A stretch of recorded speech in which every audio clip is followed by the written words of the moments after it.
Hello everyone, hope you're doing well. Today we're back in War Thunder having a look at one of the premium vehicles that was added to the game in Update 1.83. This is the Ju-288C, and it is a rank 4 battle rating 5.3 German aircraft. A dive bomber, fast bomber, medium bomber is how it's categorized in game.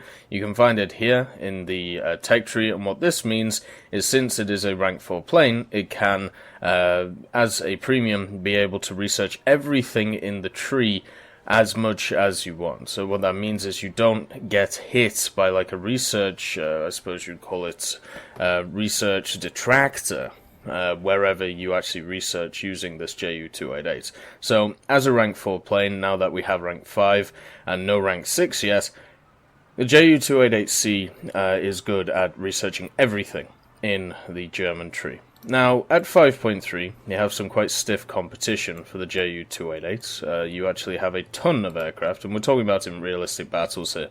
You've got the HE-177, you've got the DO-335A-0, you have the two Focke-Wulf Doras, then you have the Bf-109K4, you also have the Bf-109G10, and G14. So as you can see, 5.3, and then the B6R3 even, if you want to throw that in. As you can see, the Germans at 5.3 are a bit of a powerhouse, and because of this, you have a scenario where you basically have a lot of options, and so you have to make the case for why to buy the Ju-288C. Even in the premium area, you know, you got the D13, even the BF-109Z, or the DO-335, HE-219. Like this is a lot cheaper than the Ju-288. It's also a rank 4, and it also is able to, you know, grind out the trees. So this video, what I'm going to be doing is making the case for the Ju-288C. Now, let's have a look at the armor profile of it. Well, as you can see, it doesn't really have a lot. You just have a little bit which keeps the pilots alive, who are sat here. And then you have a little bit on the bottom here, which tries to stop some AA killing the rest of your crew, since one of your crew members is sat here, and the other one is sat here. Basically, the guns, as you can see, because of the way that the Germans did it by the end of the war, you have what would be classed as radio-controlled guns, so you don't need gunners right next to them. So what this means is if you take this guy out here, you lose these guns, you lose these guns, and I'm not exactly sure which ones these are attached to, but my guess is that they're still attached to this guy. So if you take this guy out, you lose all of your backward gunners, so that is something to think about. But because of the armor profile, the Ju-288C is not a formidable aircraft. What this means is it cannot take a lot of damage like some of the other aircraft around its BR can. Now, the thing about this is with the Ju-288C, it does have some advantages over this, so you don't have to rely on its survivability. The speed of this thing is insane, the maneuverability of it is insane, and the defensive armament is also pretty damn good. So what is the defensive armament? We'll get into the other factors when we talk about the gameplay. First of all, it's got a 20mm stuck out of the nose, and it's in this kind of interesting area, if you can see here. It's not actually fully attached to the tail, it's in its own little section, in this little, I suppose you'd call it circle, which means that it can swivel more than 180 degrees overall, which is really nice. It's also got good up and down as well. This 20mm covers pretty much the most I've ever seen a tail actually cover. Then on top of this you have two 13mm looking down, MG131s, and then two also looking up over here in small little turrets themselves, which can turn a lot and also have good elevation. Then you have, of course, two 13mm looking forward in another one of these balls, so once again being able to turn quite well. Overall, the coverage of these guns are really good. There is only one weak spot on this aircraft where you can attack from, and it's pretty much like here. And because of this, that means that whenever you go to approach this, you are going to get hit, or at least if you're facing against a decent bomber pilot, you are going to get hit. The engines on this machine are the Daimler-Benz DB610s. They are 24-cylinder inlines. If you want to know what these are, if you have a look at the A5, these have the exact same engines, so they are basically two engines which are melded together. So even though this thing says it's a twin-engined bomber, for me, I much prefer looking at it as a four-engine bomber, just because the idea behind the DB610 was to mash together two DB existing engine, the 12 cylinders, and make it work. And they were able to make it work, kind of. They had a few issues when it came to overheating, and also whenever something went wrong with them, it was incredibly hard to fix. But just understand that these are not your normal twin engines. These are two very, very souped up engines in the form of the DB610s. Also, the wings are just made out of fuel tanks. They're all self-sealing though, which is nice. Then you have some more fuel tanks as well. The liquid cooling system is on the front of the engines. This thing actually can survive with only one side of its engines working. So that's something to take into account. So then you've got the small oil cooling system. If you are approaching this thing to kill it, the best thing to aim for is just hit the pilots. So shoot general fuselage, and if you hit the fuselage, then you take out these guys. If you want to unbalance it, of course, hit a wing or something, but generally, because of the survivability of this thing, it's much easier just to hit center, kill these guys, and then just move on. It's not an aircraft that you should be too worried about. If you're approaching from the front, which generally is a less deadly option, you should want to shoot down into the cockpit, kill everything, instead of worrying about any other area. Since this is a premium, you get all of the modifications for free. You also get a nice talisman for yourself, which gives you plus 100% RP when controlling the vehicle. And the secondary weapons are basically what you're worried about, since it is a bomber. So you got the SC-50s, 36s, the 8 250s, 3 500s, 2 1000s, and 2 1800s. So there's a lot of options you can go here. This means that depending on whatever map you go on, you should have a secondary weapon, which in the form of bombs, which you can use to great effect. For me, generally, what I do is, because I'm kind of lazy, I take the 2 1800s. This means that no matter what happens, I'm guaranteed to kill two bases. A lot of people say take the 2 1000s just for the same deal. For me, I just like that added extra safety on taking the 1800s, and it also means if the bases get bombed out before I get there, which generally won't happen because of the speed of this machine, it means that I can go onto the airfield and drop 3,600 kilos, which is equivalent to 2,000 kilos of explosive mass, where the 2,000 here will only drop 1,200. So overall, I would say the 1800 is the best option. One of the things that is interesting also about this aircraft is the bomb bay follows the whole center of the fuselage. So this is why, having the radio-controlled gunners is so important. It means that you can use the rest of the aircraft to just hold bombs. So there are no external bombs on this machine. Everything is held in internal bomb bays right here. Which is nice. It just means that, I suppose, aesthetically it never changes. On top of this, because of the modifications, you also have the differences when it comes to different ammunition choices. So, obviously the turret one is kind of important. I personally like Universal just because of the ITHEI. Sets a lot of fires, does a lot of damage. Armored targets is pretty much exactly the same thing. API, APHE. A lot of people will say take this one. I personally just like seeing fires. Overall, both belts are great. The MG151 is a incredible 20mm cannon right now. Basically one-shot kills everything that it touches. The 13mm, for me, it is a bit of a toss-up. Once again, the default, it has a bit more incendiary in it.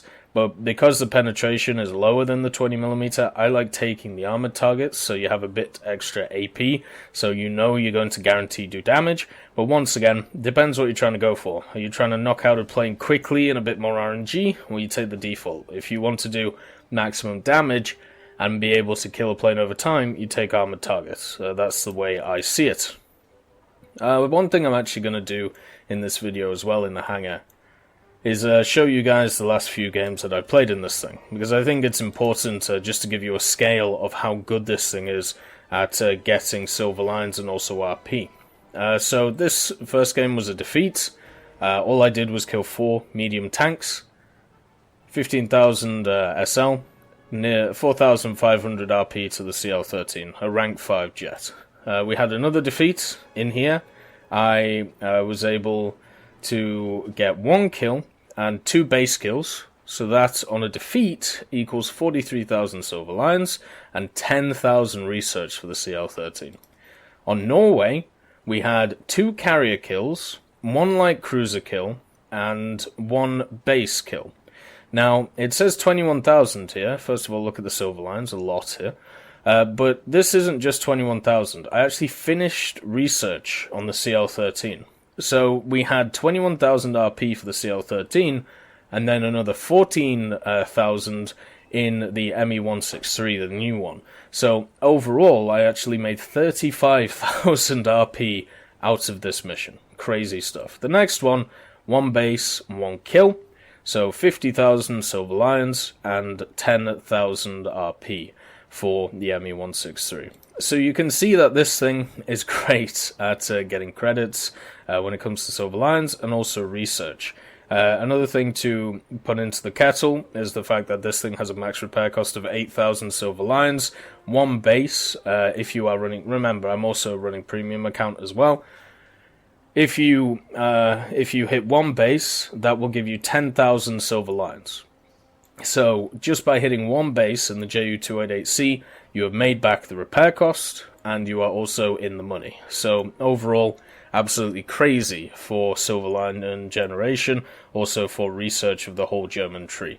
I'm going to skip the history section, because in the devlog for this video, we went in about maybe 15 minutes on the history and why it was created. So if you want to see that section, please go and watch that video. And overall, I hope you enjoy the gameplay. The way I would describe my experience in the Ju-288 is brain dead. And what I mean by this is you don't really have to think at all while playing this aircraft. Because of the speed of it and because of its spawn, you can always get to a base before people are able to get after you. Remember, at the 5.3 BR, you are not able to get hit by jets, and also you will get down-tiered a lot into 4.7, since the majority of the allies, the P-51s, P-47s, are fighting around that 4.7, BR, if they're in their fighters. Now, because of this, I never had an issue of getting killed before hitting a base, something that the B-17s and also the Lancasters of the world may struggle with, and even some HE-177s. I never felt that in the Ju-288. I did not have any issue getting to a base, getting my primary objective done. So with that said, even though the repair cost is quite high for this premium vehicle, you can easily make it back without even thinking. The only times I've actually died in the Ju-288 is after killing the bases or killing the medium tanks, setting up for a landing. I've been killed by a Wyvern, I've been killed by a few Spitfires who decided to trace me back to base, wait until I was landing, and then kill me then. So even then, we have a scenario with the Ju-288s where I can get my primary objective done without being harassed. And this is the general problem with these fast bombers, which have a really good bomb load, which are really maneuverable. When you have them only for one nation, you sit in a scenario where they will be able to control the battlefield very, very easily without even thinking. Now, the AD-2 and the AD-4 have similar roles when it comes to their ground attack, and then even machines such as the 177 have a very similar role as well. The pace of the game can easily be dictated by the Ju-288, even though it doesn't do anything. With 2 of them, you can take out every base on the map, and then, with that said, have some bombs to spare. One 1800 kilo will easily kill a base, so you don't really have to worry about it. And when it comes to the aircraft actually holding 3,600 kilos worth of bombs, it still has great maneuverability, it still has great speed. One of the fun things about it, I suppose you could say, is that against specific fighters, it actually also outdives them, and it can dive up to around 800, 850 kilometers an hour, and this outdives a lot of machines such as, non-Griffin Spits. So with that said, once you drop your bombs, you can actually dive and get away. The literal only thing you have to worry about while flying this thing is making sure that you don't cook your engines by using war emergency power too much. That is it. If you spawn at the bomber spawn, you go straight to the bases, you will always get there before the enemy does, you will always be able to get your bombs off, and you will be able to get back to your airfield, or at least on your way to the airfield, without even looking at what's going on. If the allied teams decide to target you specifically, even though they have no idea that you exist at this point, then yes, you may run into a 1 out of 10 scenario where they actually find you before you get your bombs off, but I highly doubt that will ever happen. So, what is the negative of this aircraft? That's a great question. The only negative I can personally see is the fact that we have an aircraft which is very good at base bombing, very good at airfield bombing, not so great at the old killing a lot of ground targets at the bottom. And what I mean by this is it's still good at it, but it's not the best. So you have a lot of flexible bomb loads. You have the 50 kilos, the 250, the 500, the 1000, and the 1800.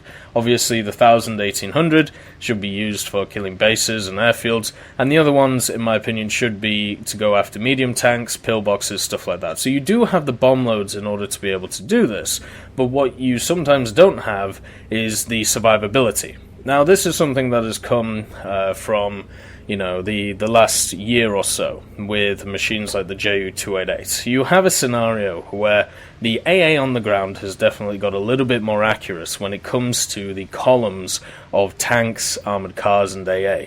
And with a machine that has very, very powerful engines, if one of those engines get hit, since there is no real armor on them, you are going to lose a hell of a lot of power very, very quickly. Now, can this thing fly on one of its engines? If one of its engines is still about? Yes, it can. Now, can it fly well? No, of course not. You have to do some crazy things to try and get back to the airfield. But one thing you have to understand is once this engine gets hit, it will cook off very, very quickly. So there are better planes out there, even in the German tree, the DO335, the premium one, I would say the B6R3. These are at the same BR or similar BRs and are better at what I would class as ground pounding than the Ju-288. Does that mean it can't do it? No, there's just better options out there.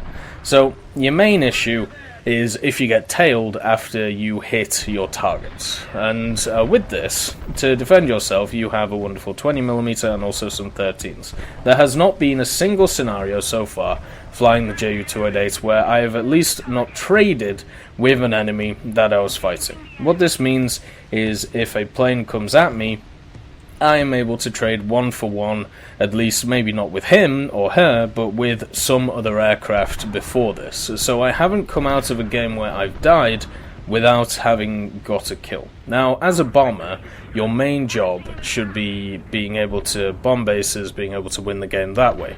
But when on top of this, you also have a bomber which is able to trade 1 for 1, you are in a great scenario. And this is, when I look at the 177, when I look at the BV-238, when I look at the B-29, this is what they're good at. They're good at either trading 1 for 1 or better than 1 for 1, where other bombers, which are, let's say, not as meta, do not have this ability. And the only reason the 288 has this ability is because of the strength of the 20mm on the back of it right now. Overall, what you have with this machine is great defensive capabilities because of that 20mm. If you take away that 20mm and actually change it to a 15mm, which every historical source I have personally read says it should be a 15mm, then I think it loses a lot of its potency when it comes to defense. Now, if you are trying to kill this machine, which, you know, is quite hard to do, the only way to do it really effectively is to come down on it from above it, in the front of it, and hit the pilots. Because then they don't have any armor on them, it will be very easy to kill them, and it will be very easy to hit the cockpit and take it out. The problem with setting up that position is because of the Ju-288's maneuverability, because of the fact that it has a lot of speed behind it as well if you let it. It's really hard to get into that position, to set it up on the first, you know, way around. If it's landed, and if it's taken off again, yes, it's quite easy to set up that position. But the majority of the time, when we talk about the Ju-288, you're not in that scenario. You are trying to be defensive while it's trying to take out all of your stuff. Overall, with this machine, it is insanely good for what it is supposed to be, you know, good at. It's supposed to be a medium frontline bomber. It's supposed to be able to take out targets when it comes to AI. It's also supposed to defend itself. It's supposed to be maneuverable and speed. It has everything. There is nothing on this plane which I would say is not up to par. The only thing actually is that it doesn't get the top bomber altitude. So the 177 gets the long range bomber altitude. The Ju-288 only gets the bomber altitude. So it actually spawns a little bit lower than the 177. So if you do have stuff like Hornets around, if you do have stuff like stuff which gets an air spawn, they're probably going to go for you first. But the amount of people who fly the Hornets is not very high, even though I wish it was, so it doesn't really matter. You can get to your targets before you are hit. I hope we get a standard tech tree version of this, otherwise I mean, when I compare it to the 177 can dive as well as it, has a bigger bomb load. It's a little bit more clunky, but it's a bigger bomb load. It has good defensive armament, has a little bit less maneuverability, but overall, would I say that the 288 is paying for power? I think right now, in its current sense, no, because the HU-177 exists, but I still would like to see a Ju-288 in the standard tech tree. And there are many you can pick from. You know, you have the A's, the B's, you even have other C variants if you wanted to add them in. So right now, for me, I would like to see a standard tech tree one. Otherwise, all you have here is just a crazy grinder, which is a great addition to the 5.3 lineups that we see. It's also good in ground forces for the same reasons. Maneuverable big bombs, much better than the 177, and you've got to make a value judgment when it comes to, do you want to take a fighter or a bomber? But if you want to take a bomber, yes, this is the one you go for. It's also incredibly cheap compared to other stuff. It's a crazy good machine. That's all I can say. I hope you all have a wonderful day, and I'll see you next time.